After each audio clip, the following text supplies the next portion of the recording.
What do you think when you hear the word expectation? What experience or feelings do you associate with it? When it comes to expectations, people experience many different emotions. On the one hand, there are nice expectations that feel good because they come true and trigger positive feelings in us. For example, joy, motivation, strength, or happiness. On the other hand, there are those unfulfilled or unfulfillable expectations that make our lives harder. For example, when you expect to get your dream job soon and then receive a rejection letter. Depending on the level of disappointment, such expectations can lead to feelings of sadness, listlessness, rejection, or even despair. For this reason, the word expectation is often associated with negative experiences, such as disappointment, pressure, and a sense of failure. But before you start thinking in black or white, let me introduce you to the different forms of expectations that exist.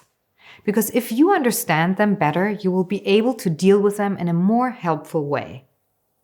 We can distinguish 3 different forms of expectations. To make this distinction, we look less at what the expectation is about and more at who the expectation is directed at.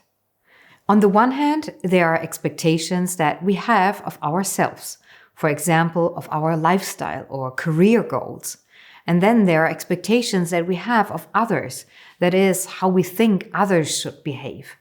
Lastly, there are those expectations that others have of us, both in our personal life and at work. Most people are confronted with expectations every day, often without realizing it. Everyone expects something of you, be it your partner, family, manager, other team members, or your friends. On top of that, there are other expectations of ourselves which can be oppressive if we don't live up to them. But I'm sure you only want to get through everyday life relaxed, don't you?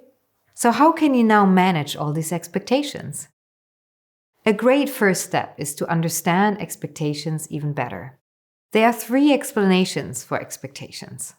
Expectations are your concrete ideas about how a situation or a person should be. Expectations are also your assumptions about how others will think, feel, and react. Third, expectations are opinions that others have about you that they have either expressed to you explicitly or that you only suspect. That means expectations are conceptions, assumptions, or opinions that are not questioned. In other words, it's as if you are making agreements with other people without actually telling them. Naturally, it's difficult, if not impossible, for others to meet your expectations if they don't know what your expectations are.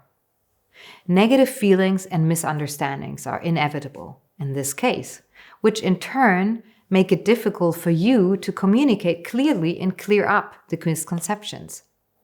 Therefore, it's best if you recognize and question your expectations early on, even if it can be sometimes challenging to accept that the other person sees things differently than you do. I can only recommend that you internalize the 3 explanations of expectations.